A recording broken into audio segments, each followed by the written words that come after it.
ಬೆಂಗಳೂರು ಗ್ರಾಮಾಂತರ ಲೋಕಸಭಾ ಕ್ಷೇತ್ರದ ನೂತನ ಸಂಸದರಾದ ಡಾಕ್ಟರ್ ಮಂಜುನಾಥ್ರವರ ಪತ್ನಿ ಅನಸೂಯಮ್ಮನವರು ಕನಕಪುರದ ಶಕ್ತಿದೇವತೆ ಕೆಂಕೇರಮ್ಮನ ದೇವಾಲಯದಲ್ಲಿ ಪೂಜೆ ಸಲ್ಲಿಸಿದರು. ನಂತರ ಸುದ್ದಿಗಾರರೊಂದಿಗೆ ಮಾತನಾಡಿದ ಅನಸೂಯರವರು, ತಾಲೂಕಿನ ಜನ ನಿರೀಕ್ಷೆಗೂ ಮೀರಿ ಮಂಜುನಾಥ್ರವರಿಗೆ ಹೆಚ್ಚು ಮತ ನೀಡಿದ್ದೀರಿ.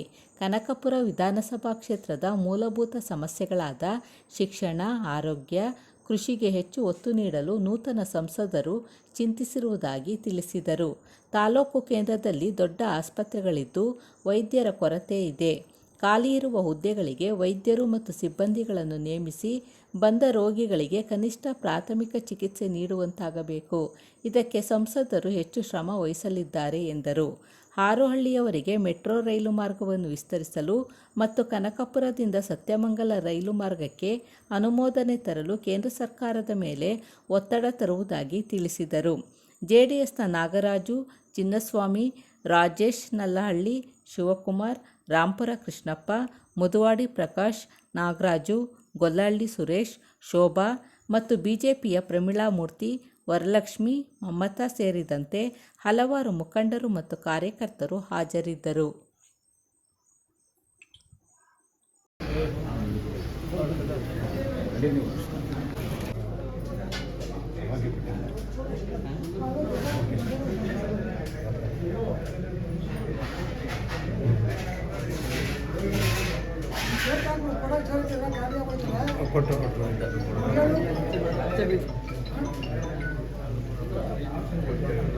ಒಂಚೂರು ಅಣ್ಣ ಸಿಮರಣ್ಣ ಅಲ್ಲಿ ಒಂಚೂರು ಇದಾಗಿ ಕೊಟ್ಬಿಡು ಎಲ್ಲ ಕೂಡ ಕೊಡಬೇಕು ತಲೆಗೆ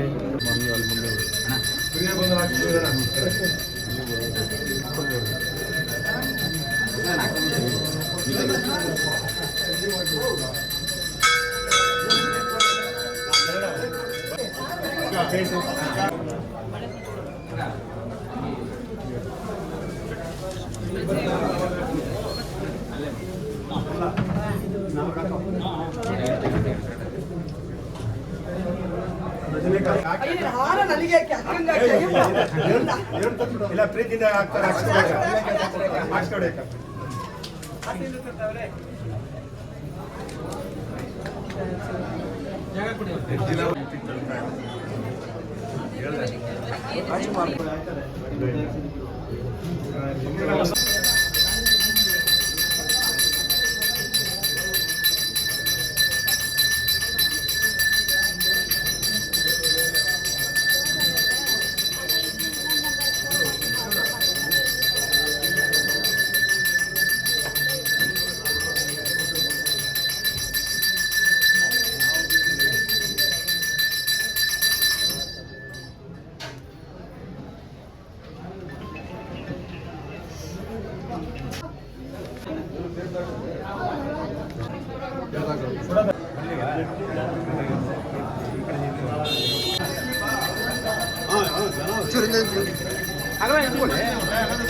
ತೆಗಿಯಪ್ಪ ಬೇಗ ಪಟ್ಟ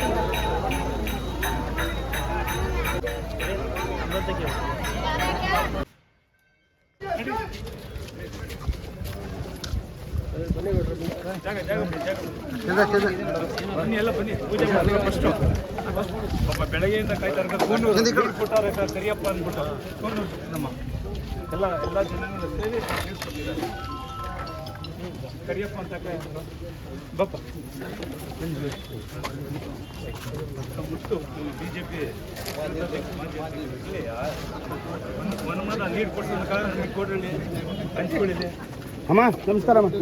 ನಮ್ಮ ಕಾಲೋನಿ ನಿಮ್ಮ ಮನೇಲಿ ಎಷ್ಟಾಗ ಅಪ್ಪಾಜಿ ನಿಮ್ಮ ಮನೆಯಲ್ಲೇ ಇದ್ದ ಮತ್ತೆ ನಿಮ್ಮ ಮನೆಯೆಲ್ಲ ಆಗಿದೆ ಜೋಸಫ್ ನಮ್ಮ ಜಾಗ ಕೊಡಿ ಅವರಿಗೆಲ್ಲ ಸ್ವಲ್ಪ ಜಾಗ ಬಿಡಿ ಸ್ವಲ್ಪ ಸೈಡ್ ಬಿಡಿ ನಿಂತ್ಕೊಳ್ಳಿ ಅಲ್ಲ ನೋಡಿ ಅವ್ರ ಫೋಟೋ ನಿಮಿಷ ಈ ಕಡೆ ನೋಡಿ ಈ ಕಡೆ ಸ್ವಲ್ಪ ಈ ಕಡೆ ಬನ್ನಿ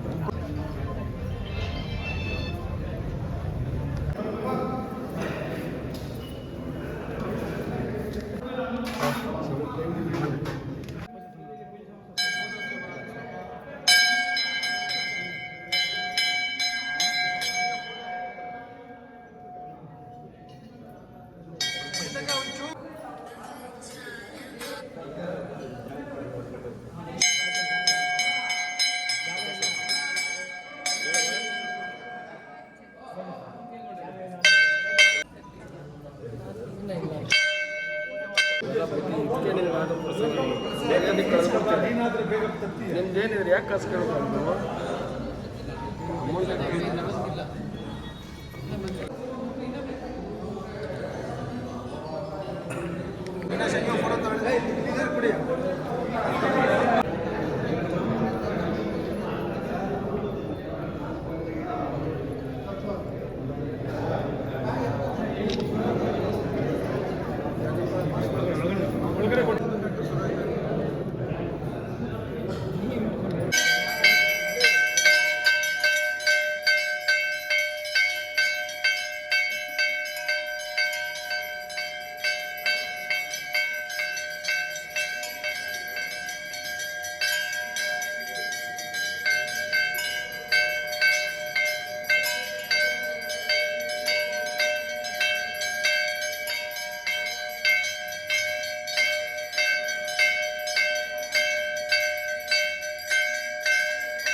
ಮುಂದೆ ಬಂದ್ಬಿಡಿ.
ಸೇರಿರೋ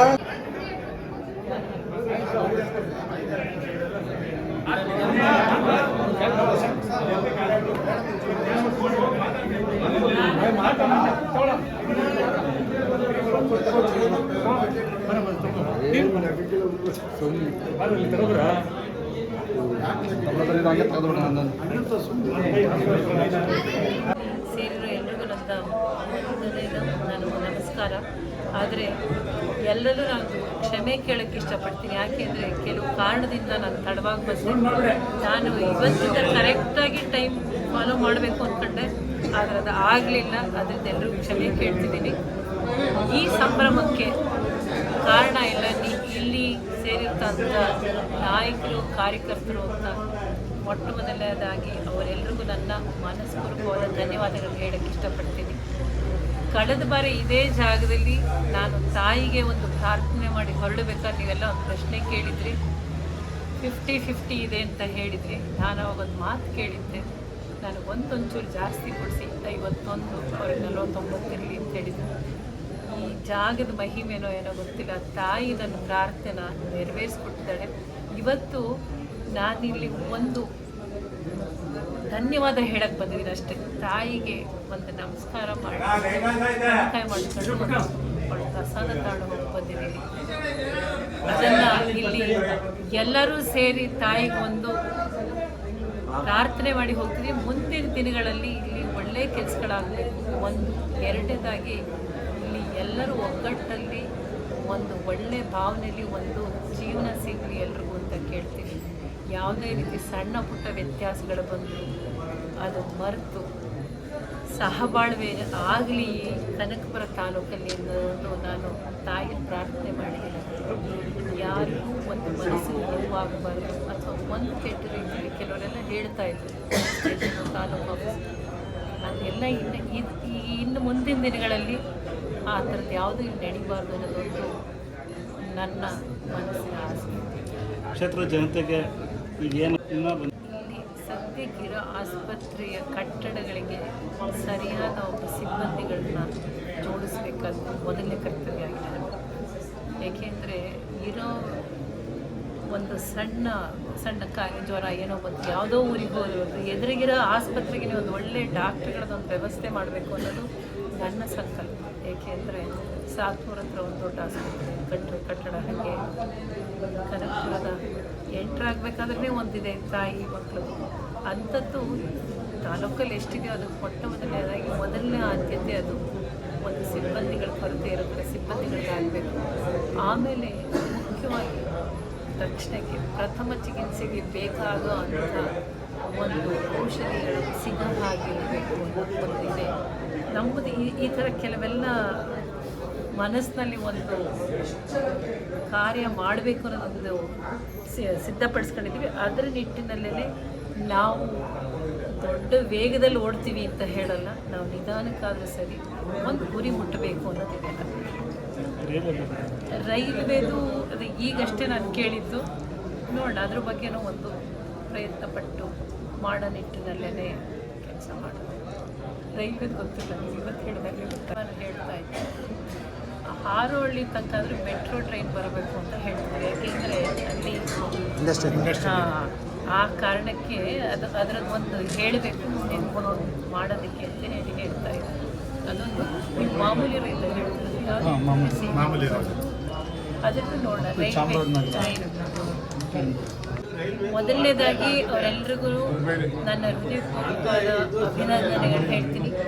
ಈ ಜಯ ಅವ್ರದೇ ಜಯ ಇದು. ಯಾಕೆಂದರೆ ಅವರು ಕೊಟ್ಟಿರೋ ಅಂಥ ಶಕ್ತಿ, ಈ ಶಕ್ತಿ ನಿರಂತರವಾಗಿ ಅವರ ಕಷ್ಟ ಸುಖಗಳಿಗೆ ಸೇವೆ ಮಾಡೋಂಥದ್ದಾಗಿ, ಅದೇ ರೀತಿ ಈಗ ಹೇಳಿದ್ರಲ್ಲ, ಶಿಕ್ಷಣ ಆಗಲಿ, ಆರೋಗ್ಯ ಆಗಲಿ, ಕೃಷಿ ಆಗಲಿ, ಕೃಷಿದು ಅವ್ರು ಹೇಳ್ತಾ ಇದ್ದಾರೆ, ಮೇನು ರೇಷ್ಮೆ ಹೇಳ್ತಿದ್ದಾರೆ, ಅದು ಆಮೇಲೆ ನೆಕ್ಸ್ಟ್ ರೈಲ್ವೆ ಅಂತ ಹೇಳಿದ್ದೀನಿ. ಈ ಕ್ಷೇತ್ರಕ್ಕೆ ಏನಾಗಬೇಕು ಅದನ್ನು ನಮ್ಮ ಶಕ್ತಿ ಮೀರಿ ಪ್ರಯತ್ನಪಟ್ಟು ಕಾರ್ಯಗತ ಮಾಡ್ತೀವಿ ಅನ್ನೋದನ್ನು ಭರವಸೆ ಕೊಡ್ತೀವಿ.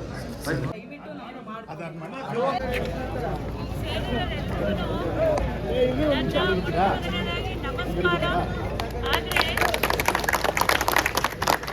ಕೆಲವು ಕಾರಣದಿಂದ ತಡವಾಗಿ ಬಂದಿದ್ದೀನಿ, ದಯವಿಟ್ಟು ಎಲ್ಲರೂ ಕ್ಷಮಿಸ್ಬಿಡಿ ಅಂತ ಕೇಳ್ತೀನಿ.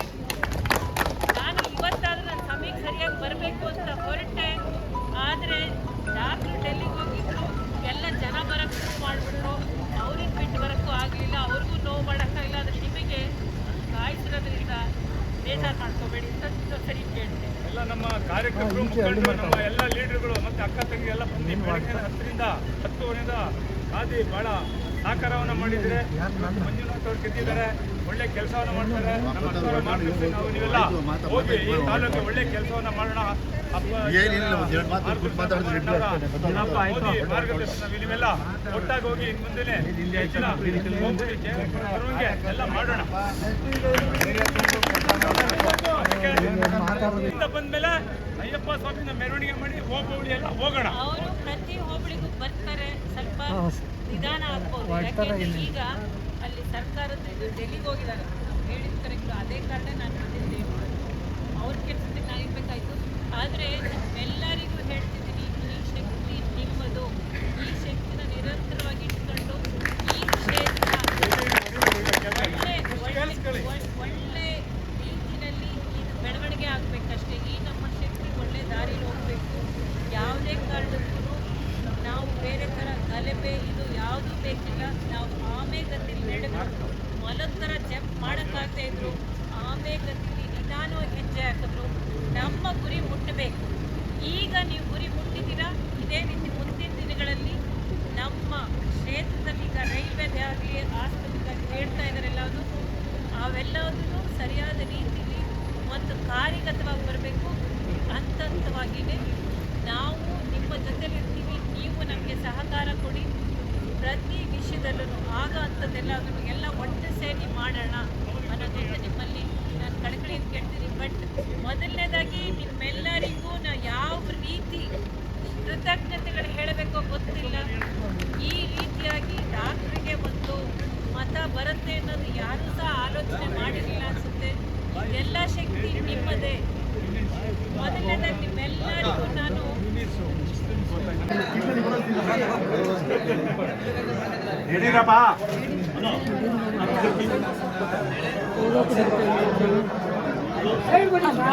ನಡುವೇರು ಅವರು ಜಾಗನ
ಪ್ರಾರ್ಥನೆ ಮಾಡಿ ಹೋಗಿದ್ದೆ.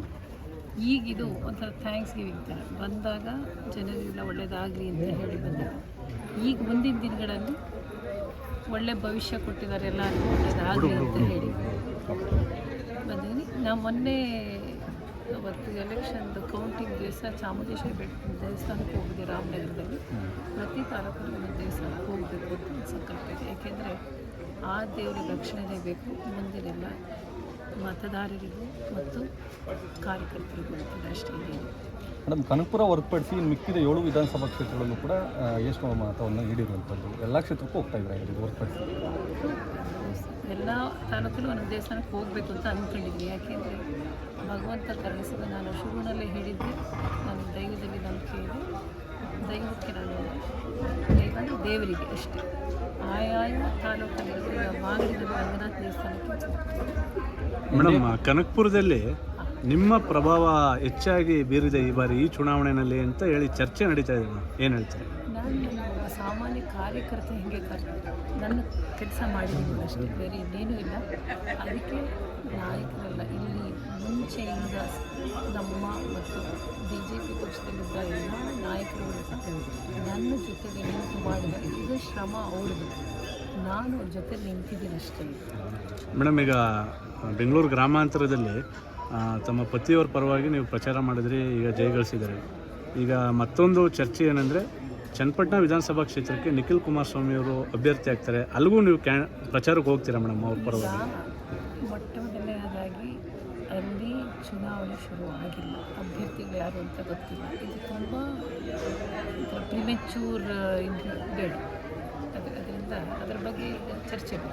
ಮೇಡಮ್, ದೆಹಲಿಯಲ್ಲಿ ಇವತ್ತು NDA ಮೈತ್ರಿಕೂಟ ಏನು ಸಭೆಯನ್ನು ಮಾಡಿದೆ. ಸಭೆ ಬಳಿಕ ನಾಳೆ ಪ್ರಮಾಣ ವಚನ ಕೂಡ ನರೇಂದ್ರ ಮೋದಿ ಅವರು ತಗೊಳ್ತಾ ಇದ್ದಾರೆ. ನಂತರ ಕ್ಯಾಬಿನೆಟ್ ಚರ್ಚೆ ಆಗ್ತಿರುವಂಥದ್ದು. ಒಂದು ಕಡೆ ತಮ್ಮ ಸಹೋದರ ಕುಮಾರಸ್ವಾಮಿ ಅವ್ರಿಗೂ ಮಂತ್ರಿ ಪಟ್ಟ ಸಿಗುತ್ತೆ, ಮತ್ತು ಆರೋಗ್ಯ ಮಂತ್ರಿ ಮಂಜುನಾಥ್ ಅವರು ಕೂಡ ಆಗ್ತಾರೆ ಅನ್ನೋ ಒಂದು ಚರ್ಚೆ ಆಗ್ತಾ ಇದೆ. ನೋಡಬೇಕು ಯಾತಕ್ಕೆ ಅಂದರೆ ಈಗ ಬಂದಿರೋ ಫಲಿತಾಂಶದಲ್ಲಿ ನಿಮಗೆ, ನನಗಿಂತ ಹೆಚ್ಚಾಗಿ ನಿಮಗೆ ಚೆನ್ನಾಗಿ ಅದ್ರ ಬಗ್ಗೆ ಅರಿವಿರ್ಬೋದು ಅನ್ಕೊಂತೀನಿ. ಅದರದ್ದು ನಮ್ಮ ಇದಿಲ್ಲ, ನಾವು ಅದನ್ನು ಅಂದಾಜು ಮಾಡಿಲ್ಲ. ನಿಮ್ಗೆ ವಿಶ್ವಾಸ ಇದೆಯಾ ಮೇಡಮ್ ಮಂತ್ರಿ ಏನಾದ್ರು ಆಗ್ತಾರೆ ಅನ್ನೋ? ಅದು ತಾಯಿ ಕರುಣಿಸ್ಬೇಕಷ್ಟೆ. ಇದು ನಮ್ಮ ಕೈಯಲ್ಲಿಲ್ಲ, ತಾಯಿ ಕರುಣಿಸ್ಬೇಕು, ಅಲ್ಲಿ ನಾಯಕರು ನಿರ್ಣಯ ಮಾಡಬೇಕಷ್ಟೇ. ಇನ್ನು ಒಂದು ಪಕ್ಷ ಅಲ್ಲ, ನಿಮಗೆ ಗೊತ್ತಿಲ್ಲ ಹಾಗೆ